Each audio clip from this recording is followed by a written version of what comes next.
Good day, sir. I am Niljan Floreta, third year BS Criminology, 21 years of age, and currently residing here at Bishop's Residence, Davao City, together with Davao clergy and bishops. So I have been living here for almost 2 years, and I work here as a receptionist and a landscaper, and it is my duty here no to convey information and messages towards parishes and other religious groups inside and outside of Davao City. And as a landscaper, my tasks involve gardening. And way back school year 2019-2020, I graduated under Department of Naval Science and Tactics Midshipman Officer Candidate course, and recently I have graduated Military Science 3 at Naval Reserve Command Eastern Mindanao. So that is a brief background about myself. Let us proceed to our video presentation, which is all about traffic management and accident investigation. So I will begin my discussion with traffic law enforcement. So basically, no, traffic law enforcement by the police means all police acts or operations which related to observing, detecting, and preventing traffic violations and taking appropriate action under the circumstances. It pertains to enforcement of traffic accidents and type of violations. It is part of the traffic law enforcement which involves arrest, citation, and warning of persons who violated the law, ordinances, or regulation pertaining ways. So basically, traffic law enforcement is the act of imposing traffic rules and regulations towards all road users. It is present for the reason of maintaining order, no, towards all road users, making sure that they abide by the traffic systems or traffic rules and regulations to promote safety and efficiency of the roadway. And in order to do this, no, they impose a penalty to violators in order to deter such actions and prevent these actions no from taking place once again.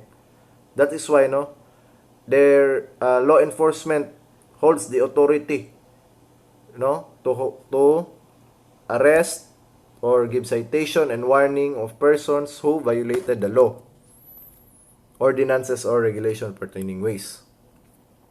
So next is the objectives.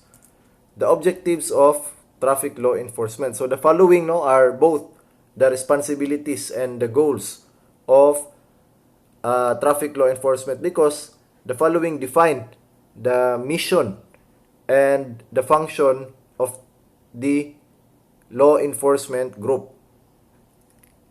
So first is regulate cross flow, meaning mga sasakyan na nagasugat, no, it is their objective no to allow drivers no to pass each other safely and efficiently. Next is control turning movement and coordinate vehicle movement, meaning it is their objective to make such movements in or to guide such movements in roadways no for efficiency and safety of road users, deter traffic, especially in times of heavy congestion.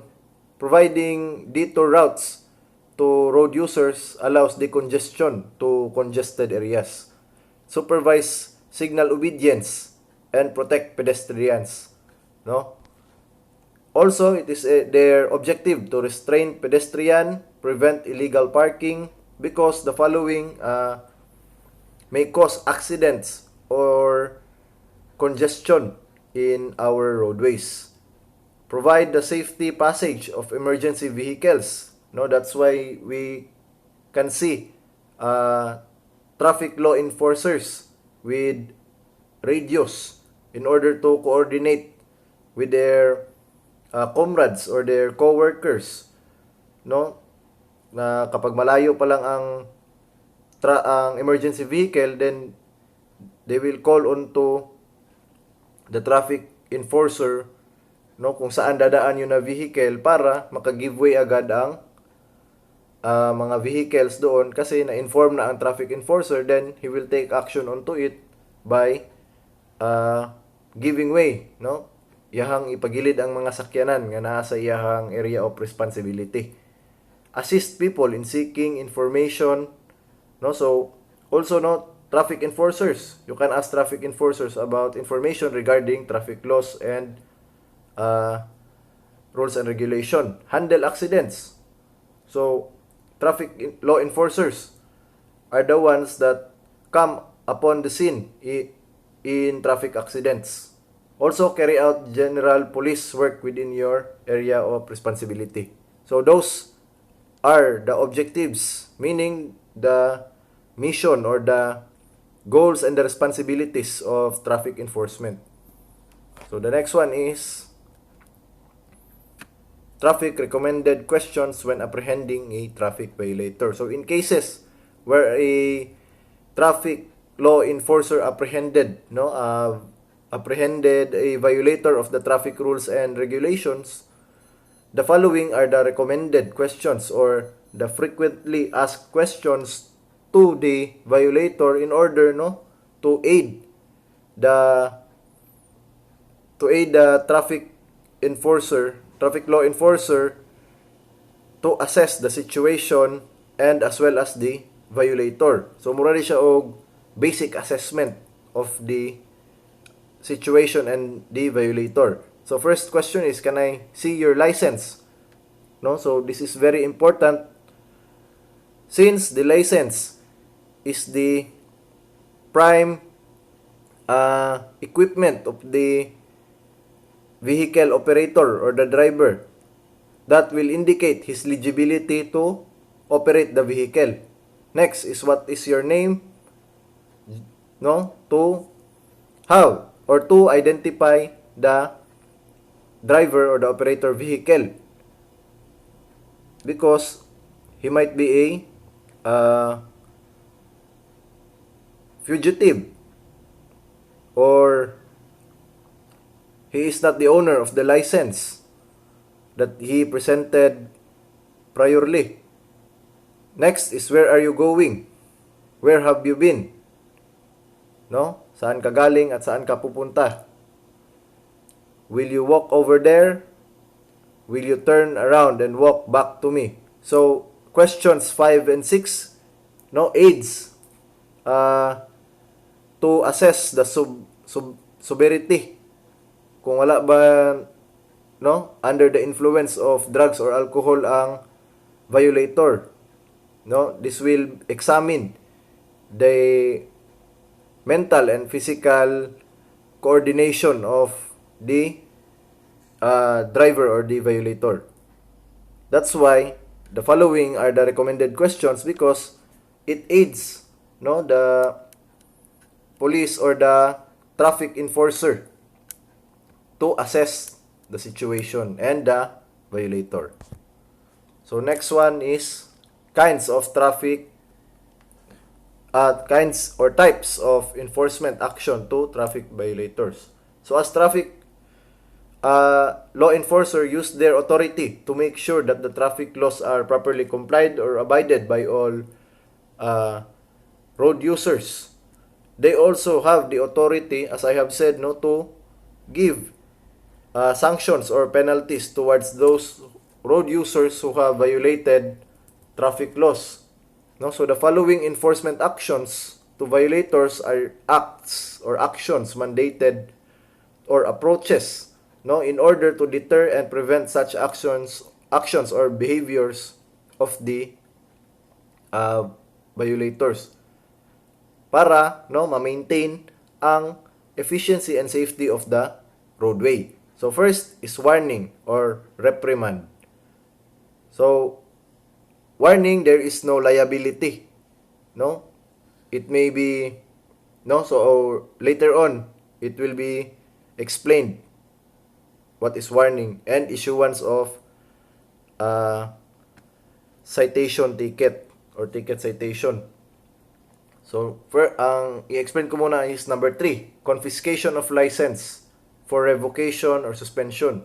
So embargohan ang imong lisensya, they have the ability no to confiscate your license for suspension, meaning you are not allowed to drive or to operate any vehicle within within particular duration of time if it is suspension. And if revocation, meaning never na jud ka maka-drive, never na ka maka-operate o vehicle because you are no longer allowed to avail another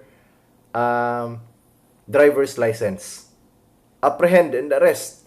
No, they have the authority to arrest a violator. And forced schooling. So, ang forced schooling, usually, mas ma-refer na to na siya no, as seminar here in the Philippines. So, next is relation of traffic control during traffic accident. So, what is the relation of traffic control with traffic accident investigation? No? So ba ang connection ng traffic control when accidents happen?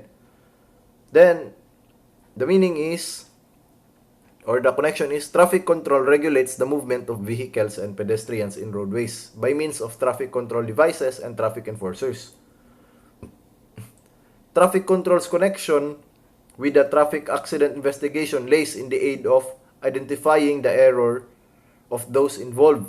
So meaning, when a traffic accident took place, in order to identify how did the accident happen, they must look into the violated traffic control measure.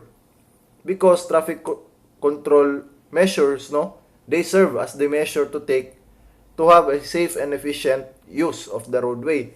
Because if the or all road users will abide by these traffic control measures, then there will be no accidents. So when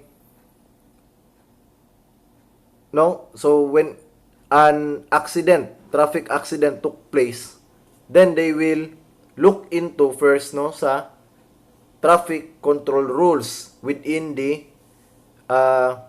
particular area where the accident took place, to identify why did this accident took place, Okay, for example, this area has the speed limit of 40 kph. Tapos may nag-violate 60 kph ang iyang padagan. So, na-aksidente. Then, that is the relation of traffic control towards traffic accident. The traffic control was violated, therefore it resulted to traffic accident. Then, in traffic accident investigation, the violation of the traffic control measure will aid the investigation to identify the fault or the error of those involved. Next is, again, the kinds of enforcement action of traffic law enforcers. So, traffic arrest, taking person into custody for the purpose of holding of person or detaining him to answer for a law violation charged before the court. So, when it comes to traffic law enforcement and traffic arrest, rare lang kayo na mag-arrest sila og violator. Usually, ang ma-arrestan ni kay reckless driving with homicide cases, kanang nakaligis og tao nga nakapatay. Then, traffic citation is a means of having violator appear in court without physical arrest.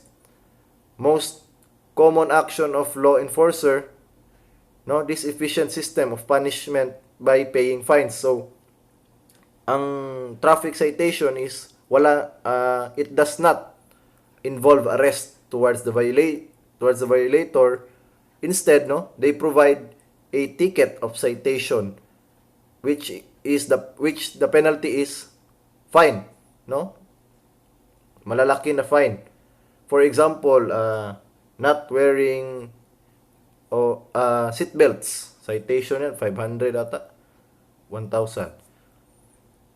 Next is traffic warning, enforcement action which does not contemplate possible assessment of penalty. So, traffic warning, There are no penalties, there are no fines, no arrest, only warnings. And there are also types of traffic warning. Visual warning and verbal warning. So those are types of warnings that the traffic enforcer can give to the violator. Also, he can provide a written warning to the violator in order to para ma-inform ang driver na iyahang actions or behavior is or causing inconvenience to the traffic. So next is concept of traffic patrol. Consists of driving or walking here and there in an area or to and from road for the purpose of traffic law enforcement and provide traffic connected services to the public. So basically, the meaning of traffic patrol is the physical presence of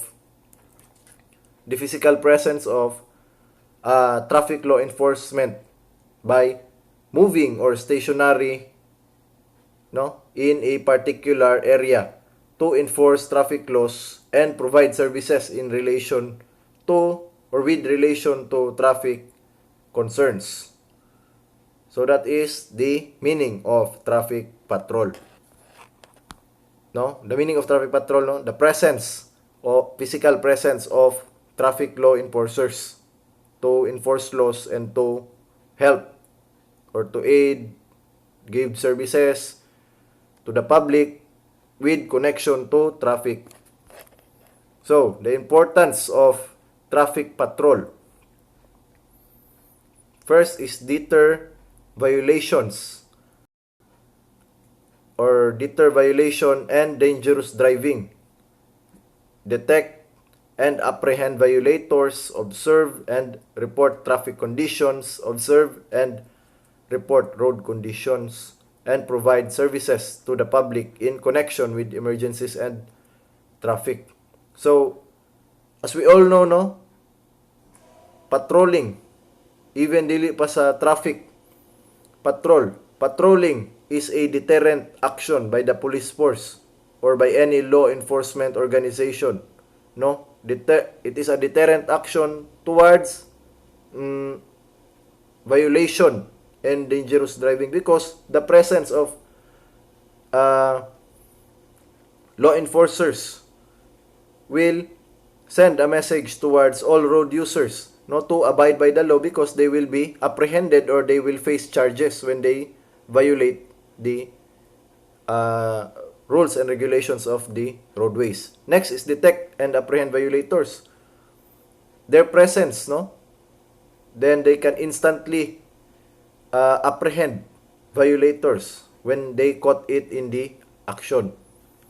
Observe and report traffic conditions and observe and report road conditions. Their presence or with their presence they can assess the condition of the roadways, then they can inform or make a report about congested and decongested areas which they can take action on to help the road users or the community to make a better and efficient and safe roadways.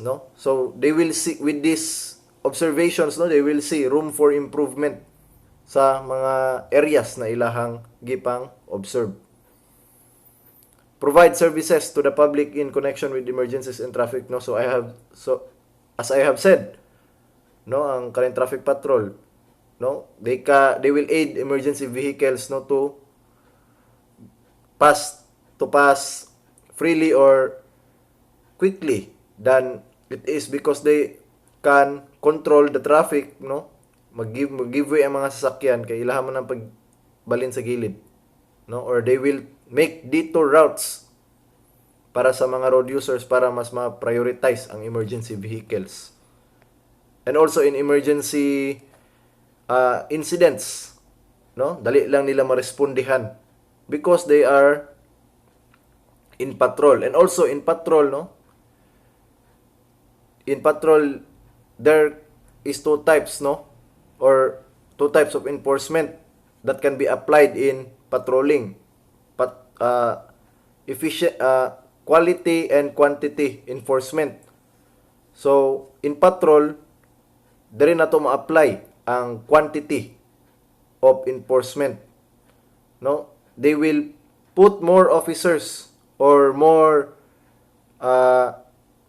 traffic law enforcers in areas, no, where there is more likely accidents or violations to happen, no. Saturation point kung magbase ta sa PDF, no. So that is traffic patrol essence in our community.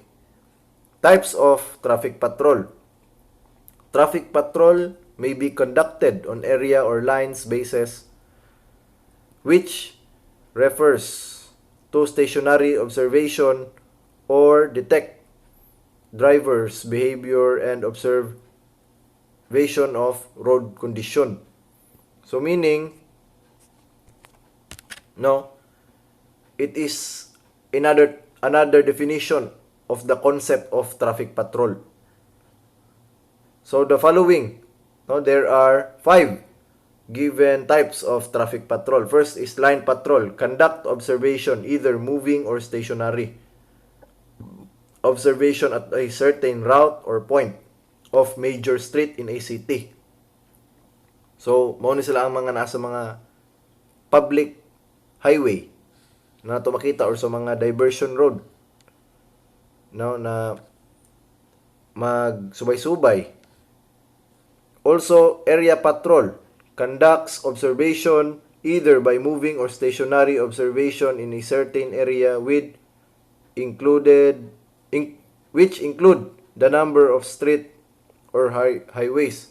So, line patrol and area patrol can either be stationary or moving. So, stationary meaning staying in one place, such as this one, stationary. Tapos, this is moving. No? The only difference is area patrol includes the number street of highways. Next is stationary observation. Stationary, as I have said, staying in place, either visible or concealed depending upon the location. So, mostly sa akong mabantayan, no, there are visible and concealed. Concealed meaning nakatago or not visible. Such as this one. This will be a stationary and visible observation. This one is stationary and concealed observation, no? As you can see, the enforcer is hiding behind the heavy vegetation. Next is conspicuous observation. Stationary observation in which the observer is in full view of traffic conditions. So, I have seen one of this, no? Ang traffic law enforcer is stationed in a elevated area, no, para makita niya ang landscape. Or in context of today, no, during pandemic, no, naa sila sa mga overpass. So that they will have a full view of the traffic condition. Visible observation, visible and concealed. As I have said, visible, you can see, you are visible to the road users, and the road users are visible to you. Concealed, you are not visible to the road users, but to you, no, the road users are visible. In short, ikaw rin makakita sa road users, ang road users dili makakita sa imuha.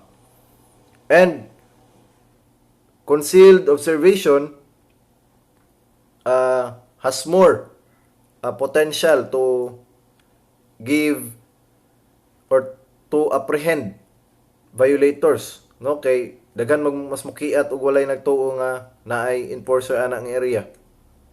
Then naagyoy dakop nga mahitabo ana kay wala sila kabalong na ay observer or manakupay diha ang area. So yari talaga. Next is purpose of traffic patrol. Deterrent to violations and dangerous driving. So as I have said, traffic patrol is a deterrent or patrol. Initially, patrol is a deterrent action of any law enforcement agency or organization towards violations and other criminal actions or delinquent actions. So it deters violations and dangerous driving because the presence of a law enforcer will make road users abide by the law because they will face charges and penalty when they will not abide or follow by the regulations and rules of roadways. Detect and apprehend violators because they have seen visibly, the traffic law enforcers have the authority to apprehend such violators. And observing and reporting traffic conditions, observing and reporting road conditions.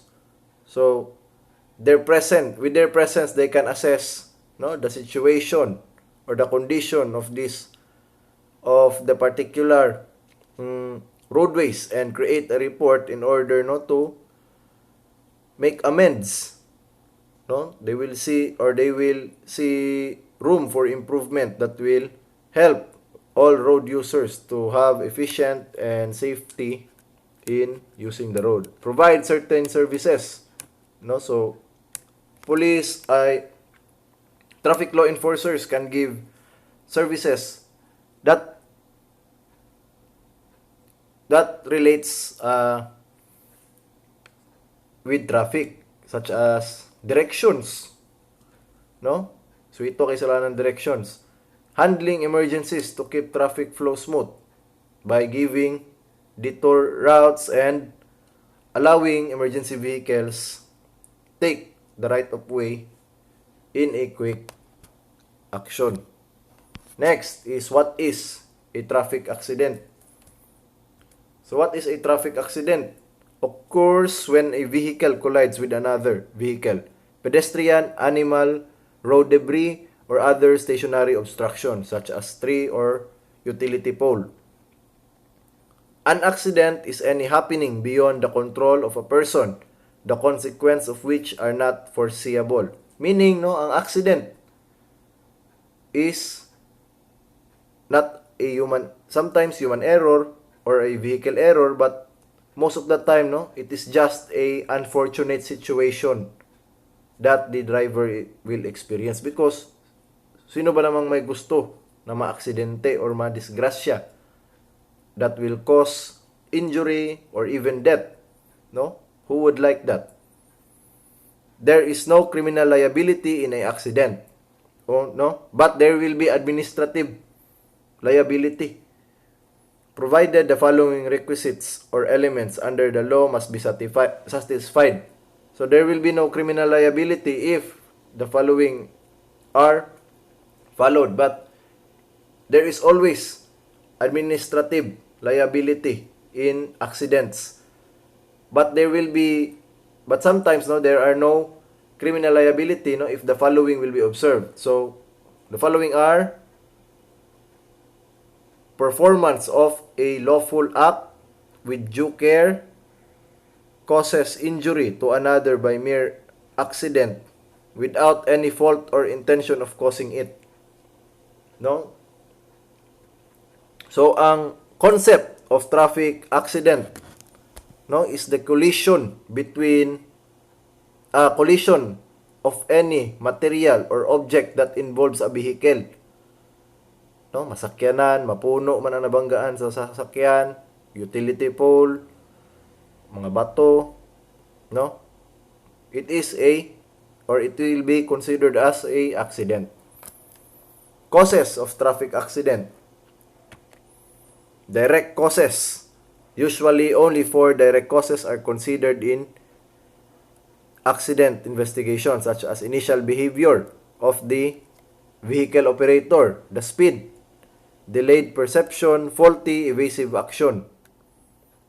So, mediate and early causes. A mediate cause of an accident is an irregular or unusual condition of vehicle, the road, the weather, or the road user, the driver, or pedestrian that explains one of the 4 direct causes of the accident: initial behavior, speed, delayed perception, and faulty evasive action. So the mediate and early causes, no, with in this particular causes, no, dito ma-define, no, any of the 4: initial behavior, speed, delayed perception, and faulty evasive action. Faulty evasive action meaning paglikay pero nilikay ang sasakyan pero it is faulty or not effective action that caused accident, no, na iniaging iro mo na usually, no, magmotor na initabo kalit na iro, likay, paglikay tuara na slide ang motor.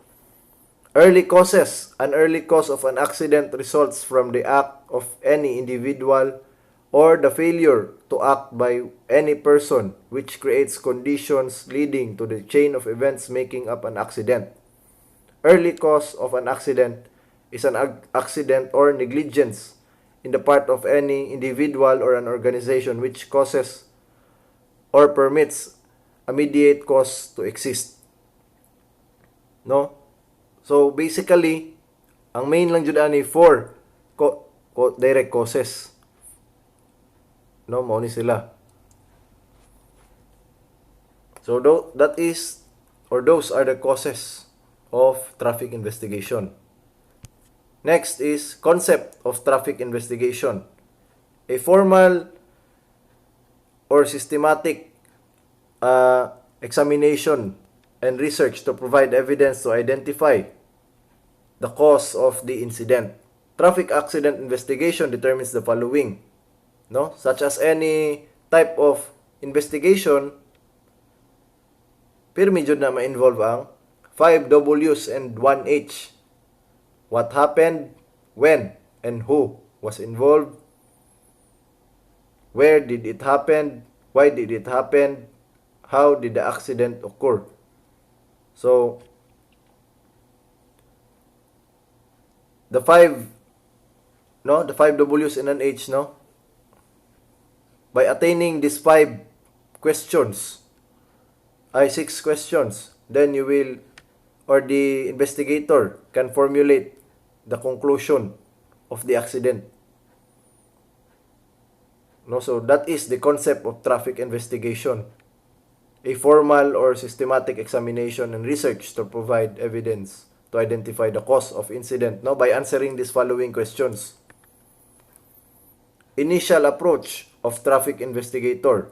So this will be the action of the traffic investigator upon an incident. Prompt arrival at the scene of an accident is essential. So mabilis, quick, swift response to the accident is essential. Safety, however, should be emphasized at all times. That's why, no, upon the arrival of the traffic investigator, he will make sure that first he is safe and there will be no further accidents to occur by providing barriers, no, behind the accident. So magposte ba siya diya, no, to inform na road users that will use the same way, no, that there is an accident and will no longer cause further accidents and injure more people. That is why safety is emphasized at all times. While en route, the traffic investigator should maintain contact with the dispatcher. So they can maintain contact by calling each other through phone or radio, no. They should also be on the lookout for any suspicious or damaged vehicle fleeing the general area.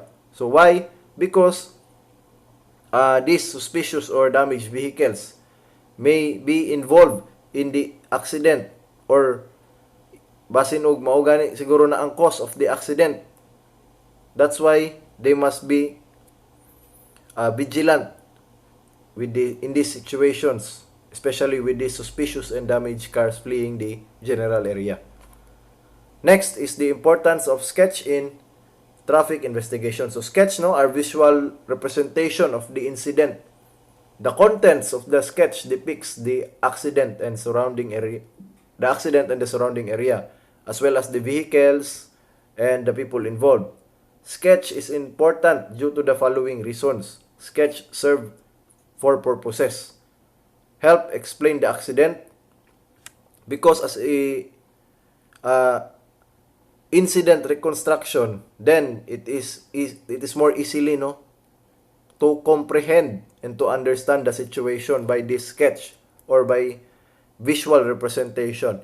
Help the investigator reveal facts, because from reconstruction, ilang himayon, or they will scrutinize the incident step by step in order to reveal facts of why such circumstances occurred. Next is locate any given point at the scene. Because it is a visual representation, then it is easily to locate a given point at the scene. Serve as the basis for accurate scale drawing. So sketch in any investigation can be used for basis for accurate scale drawing. So the following is not only applicable for traffic investigation but to all types of investigation. That is the purpose or the importance of sketch. Next, importance of skid marks. So ang skid marks, these are marks or mga abrasion that car or vehicle tires leave on roadways or in road pavements, when they are speeding up. So skid marks are an extremely important pieces of evidence. So mao ni sila mga skid marks, piece of physical evidence to collision investigator. Collision investigator, they are the investigators that are called upon collision incidents. They can be used to determine speed and to establish the path of the vehicle while skidding. Unfortunately, tire mark evidence, So, muna sa skid marks are tire marks. Has a lifespan. They are affected by weather, sunlight, and traffic. So, ang skid marks, they are essential to the collision investigator because skid marks will aid the investigator to identify the speed of the vehicle or even what type of vehicle, 4 wheels or 6-wheeler vehicle, 8-wheeler, 16-wheeler vehicle, by the skid marks. And also, skid marks will provide the initial speed of the vehicle operator, and the investigator can identify who has the fault of the incident by examining the skid marks. So that is why skid marks are important. However, in examining skid marks, it must be instantaneous because they have a lifespan. Sa una lang ka ug ulan, then it will be easily erased by such weather conditions. And the last one, importance of photograph in traffic investigation. So again, photographs, as we all know, are staple and essential towards all kinds of investigation because it will serve as an image memory of the event and can be used as a reference in creating a report. Because a report holds more value than these images. Thus, these photographs are valid to be presented in court proceedings or proceedings to aid the judicial process. So, photographs are used to supplement an accident investigation and the written report. So, una, di ba? Before moving or touching any objects in any crime scene or accident scene, they must be photographed. No? So, when processing the scene in an instantaneous manner, the photographs can be used to create the report or to supplement the report of the investigators. When used in court testimony, they help indicate and explain the chain of events. No? So, also, photographs are documentation of the scene that can be used to explain the incident step by step, no? Or by detail. Photographs, however, never take place of an investigation or a report, no? As I have said, ang photographs, they only supplement the report but they do not take place or take the value, the same value such as the report. Next is the investigator should take as many pictures as necessary to properly depict the accident. So, that is a basic rule in photography.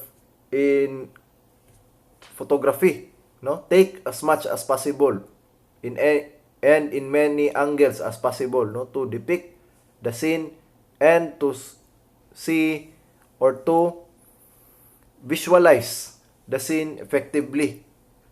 And also, ang photographs, they can reveal objects or items or potential evidence, no, that sometimes are not visible to the naked eye. No, that is why photograph is very important. They should represent what is actually seen by the investigator. Thus, scale, angles of view, color, and light should be as near like what is seen as possible. So, ang ginakuha na photographs, no, in investigations, as we all know, no, dapat wala yung mga filter. Di parehas to ang mga profile picture na ay filter. So, meaning, as it is, kung unsa ang makita sa mata within the actual location, dapat maupod ang ma-depict sa mga photograph. So, that ends my discussion. No? Thank you for watching and listening, sir. Stay safe and God bless po.